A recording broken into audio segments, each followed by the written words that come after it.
Have you ever seen this game, BeanBoozled? It's a pretty fun party game, especially with kids, in which you eat various Jelly Belly jelly beans to take the BeanBoozled challenge. You spin a dial, and then whatever colored bean comes up is what you get to try. But here's the catch. Each color has two flavors. One that's delicious, like the one I just ate, and the other that looks exactly the same, and it's rancid. For example, a white jelly bean might be coconut flavored, or despite looking exactly the same, it might be spoiled milk. A brown one might be flavored like chocolate pudding, or looks the same, but it's actually canned dog food. Or my personal favorite, the green one, it might be juicy pear flavored, or it might taste like a booger. It's actually a great concept because it plays tricks on our senses. We expect one thing because jelly beans are supposed to be sweet because of the color and because of the shape, but it ends up tasting like something completely opposite and just rancid. And that's a problem for our brains because as humans, we live by our senses. In fact, our five senses, it's how we interact with the universe. From the moment we're born, our senses become our lifeline to the world around us. It's through sight, smell, taste, touch, and hearing that we experience life. We make choices and we stay connected to reality.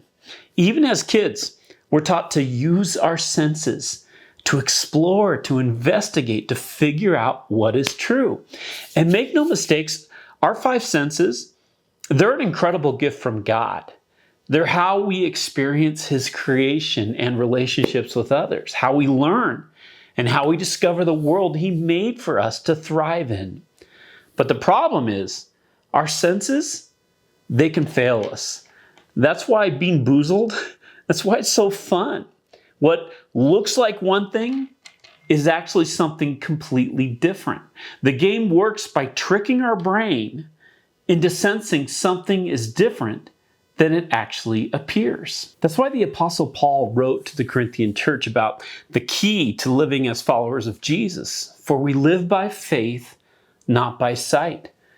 It is to live in light of the ultimate reality rather than immediate circumstances that we sense with our five senses. To be obedient to God's commands despite the hardships that we see and feel that life produces. Instead, we need to walk by faith, not by sight. Now, for time's sake, we're going to read through the first half of this passage quickly, but it's important for context, and it's also going to be important for our current Sunday morning study through the book of Revelation, especially these first few verses of Genesis chapter 25. So let's start in verse 1. It's about 20 years after the death of his wife Sarah, and Isaac, he's been married off, and so now Abraham, a lonely older man, takes a new wife for himself. Abraham had taken another wife, whose name was Keturah, whose name means incense, by the way. She bore him Zimram, Jokshan, Medan, Midian, Ishbak, and Shua. And I just want to pause here and ask for your patience. We're going to look at these two verses when we get to Revelation chapter 20 in a few weeks on Sunday morning, because these two verses, just the names, specifically the context of them, and the meaning of each of the names of the kids, it's going to shed tremendous light on the 1,000-year reign of Jesus Christ that'll be established at His second coming at the end of the Great Tribulation. But for this study, through Genesis, we're just going to kind of mark it in our Bible, and we'll come back to it again on Sunday morning in a few weeks in our study through Revelation. Well, back to Genesis. Jokshan was the father of Sheba and of Dedan. The descendants of Dedan were the Ashurites and the Letushites and the Leumites. The sons of Midian were Ephah, Epher, Hanok, Abida, and Alda. All these were descendants of Keturah.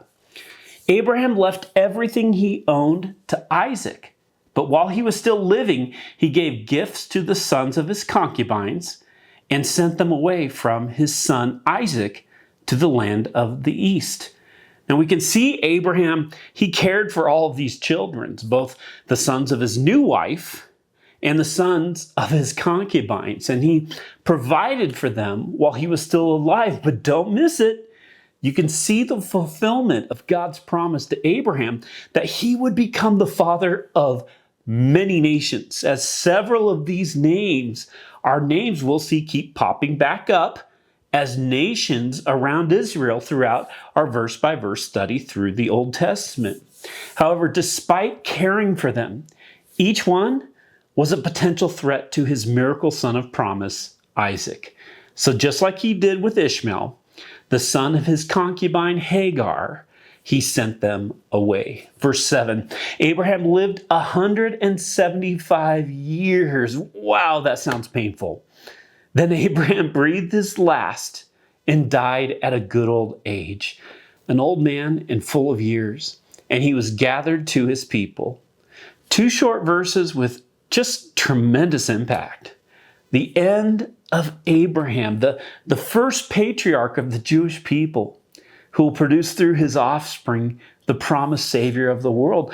Just quickly take a look at this lifespan chart here where Abraham lived 175 years, but the lifespan since before the flood up until here, the lifespans, they're getting shorter and shorter.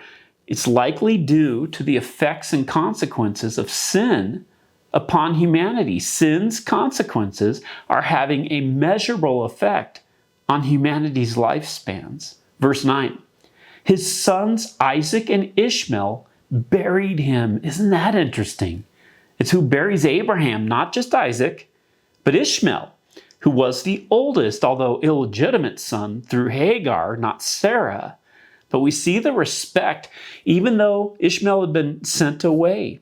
His sons Isaac and Ishmael buried him in the cave of Machpelah near Mamre in the field of Ephron, the son of Zohar, the Hittite, the field Abraham had bought from the Hittites. There Abraham was buried with his wife Sarah. After Abraham's death, God blessed his son Isaac, who then lived near Beer Lahai Roi. Buried in the same cave as Sarah, in the cave of the field he purchased to bury his wife Sarah in, which is pictured here, and then there's the modern building today. It was built to cover over the actual cave, which today is called the Cave of the Patriarchs, the only piece of property in the Promised Land Abraham ever owned. Again, it's important that both Abraham and Sarah were buried here in the land of Canaan, not in the land of his father up in Haran, because the promise given to Abraham and Sarah, they were still valid despite their deaths. Their future was here in this new land of promise following after Yahweh, not in the old lands and the false gods of their fathers. Abraham's hope was secure in what God would do even after he died, which is why he made the decision based upon ultimate reality rather than upon immediate circumstances that he could see with his senses. Abraham was the ultimate example of walking by faith, not by sight. So Ishmael, he was just mentioned taking part in the burial of his father. So here's an update on what's happened to him since he and his mother left, beginning in verse 12. This is the account of the family line of Abraham's son Ishmael, whom Sarah's slave, Hagar, the Egyptian, bore to Abraham.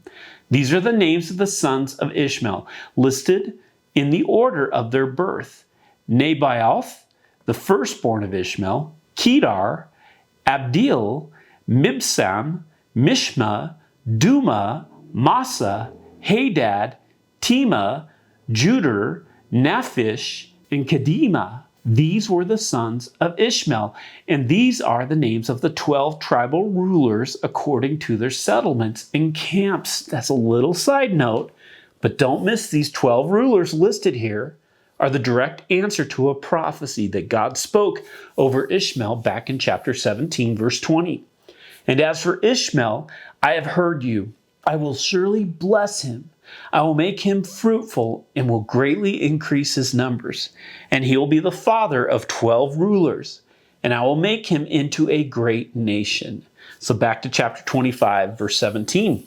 Ishmael lived 137 years. He breathed his last and died. And he was gathered to his people. His descendants settled in the area from Havilah to Shur, near the eastern border of Egypt, as you go towards Ashur. And they lived in hostility towards all the tribes related to them. Again, another prophetic connection about Ishmael back from Genesis chapter 16. He'll be a wild donkey of a man. His hand will be against everyone, and everyone's hand against him. And he will live in hostility towards all of his brothers. That's a chilling prophecy of hostility towards Israel from the sons of Ishmael, still proving as true today as it was 4,000 years ago when God spoke it. Verse 19, this is the account of the family line of Abraham's son Isaac. And so now we find out what happened to the promised child Isaac. Abraham became the father of Isaac. And Isaac was 40 years old when he married Rebekah, daughter of Bethuel, the Aramean from Padan Aram, and sister of Laban, the Aramean, which we studied in chapter 24. Isaac prayed to I Am on behalf of his wife because she was childless. I Am answered his prayer, and his wife Rebekah became pregnant. Isn't that interesting? That we just looked into another family line, the family line of Ishmael, that Ishmael's family had no problem having children. Yet immediately we run into a second woman who cannot have children, the first being her mother-in-law, Sarah. Yet just like with Sarah, God performs a miracle enabling Rebekah to have children. Don't miss this, because this is going to be a subtle key to unlock the rest of the Old Testament. Is that God is going to leave his signature on this entire line of births. His signature is this: women who are infertile, who God miraculously enables to have a child. Because unlike Ishmael's line, where women have no problem popping out babies, this line from Abraham to Isaac, it's special. It's holy, which simply means set apart. It's different. With woman after woman who can't conceive until God intervenes, leading up to the ultimate miracle birth, a woman who can't conceive a child because she's never laid with a man. Yet God intervenes, and she becomes pregnant as a virgin, producing the promised Messiah named Jesus, the offspring of Abraham, Isaac, and Jacob, that bloodline of miraculous births. Woman after woman in this line who has to walk by faith and not by sight. And I just want to pause here for a moment for something really important. Specifically, I want to talk to husbands. Men, I want you to notice something here. How did God bring about the miracle in his wife? It only happened when Isaac prayed over Rebekah.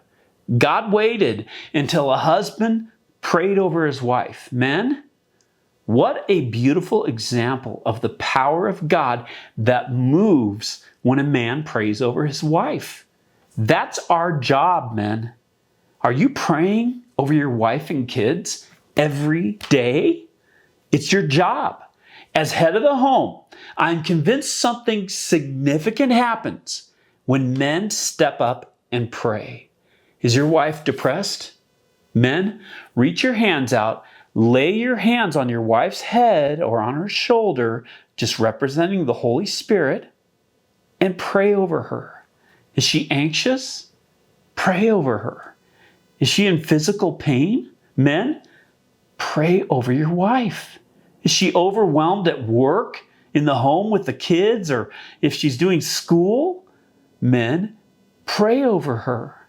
Your wife can't conceive or get pregnant because you struggle as a couple with infertility? Men, pray over your wife. Charles Spurgeon said it best: prayer moves the arm that moves the world. I'd slightly adapt that to say this: the prayer of a husband moves the arm that moves our wives. Men, when you pray for your wife, you are walking by faith and not by sight. Back to the passage, verse 22. The babies jostled each other within her. So immediately here, there's a hint that there's a problem. You may have noticed we've called this section of Genesis broken. And we're beginning to see the reason why things are about to get crazy in regards to family relationships, which is why this section of Genesis is such a relevant section of Scripture in our culture. Here at the beginning, we see two brothers already fighting for position in the womb. The English translations, they use the word jostled, but that just hints at the Hebrew word here, which conveys a much stronger word. Literally, it means they struggled or crushed each other in the womb. Just a foreshadowing of the competitive, hostile relationship. As she felt the battle inside her womb, don't make the mistake of reading this with modern medical eyes. At this point, she likely has no idea she's pregnant with twins. She only knew something was different because of the wild battle going on inside her belly. So notice where she turns. The babies jostled each other within her, and she said, "Why is this happening to me?" So she went to inquire of I Am. I Am said to her, "Two nations are in your womb, and two peoples from within you will be separated. One people will be stronger than the other, and the older will serve the younger."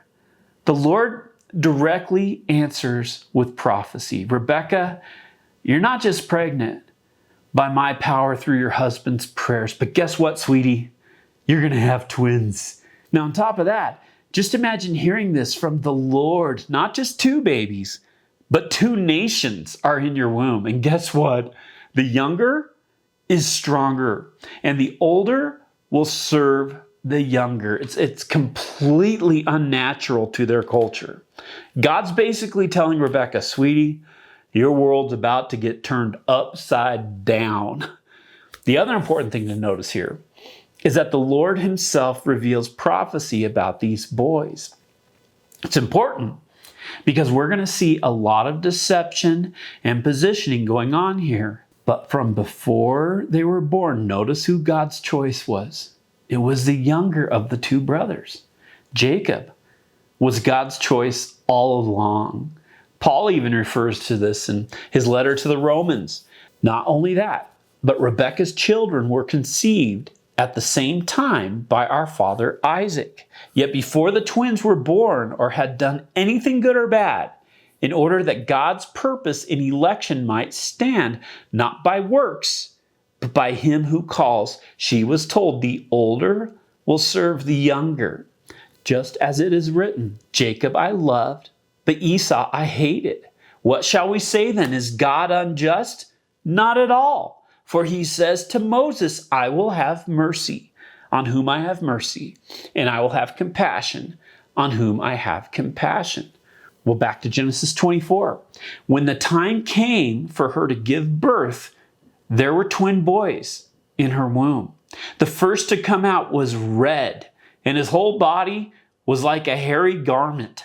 So they named him Esau. Esau is born, and the Bible describes him as red, likely referring to healthy, and hairy across his whole body. And every time I read this, I just picture Esau looking like this guy, or more likely like this little guy.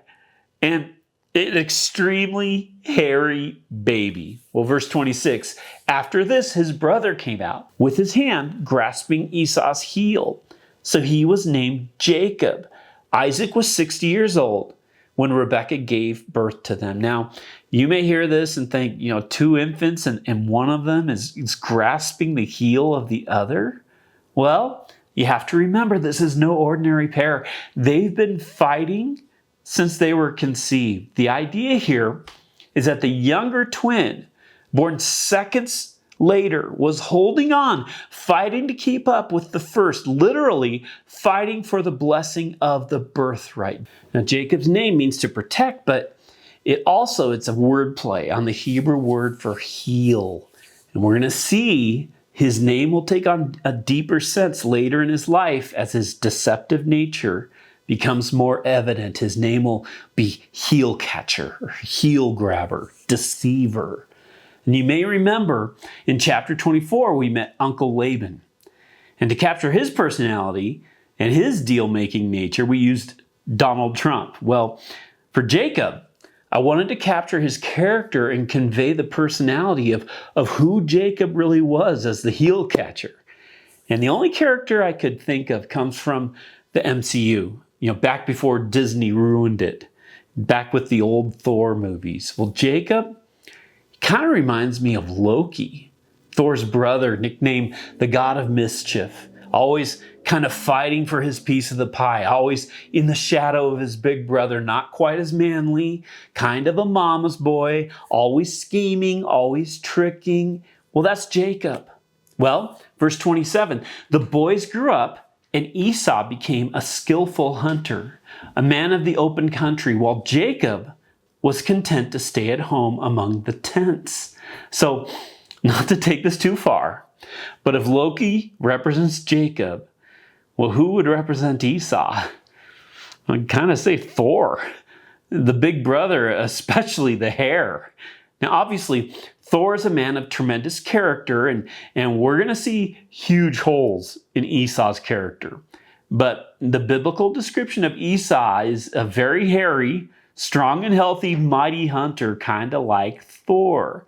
And to me, this relationship between Thor and Loki, it's helpful to have this picture of the dynamic between the two brothers competing with each other for superiority.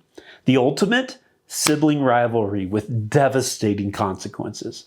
Verse 28, Isaac, who had a taste for wild game, loved Esau, but Rebekah loved Jacob.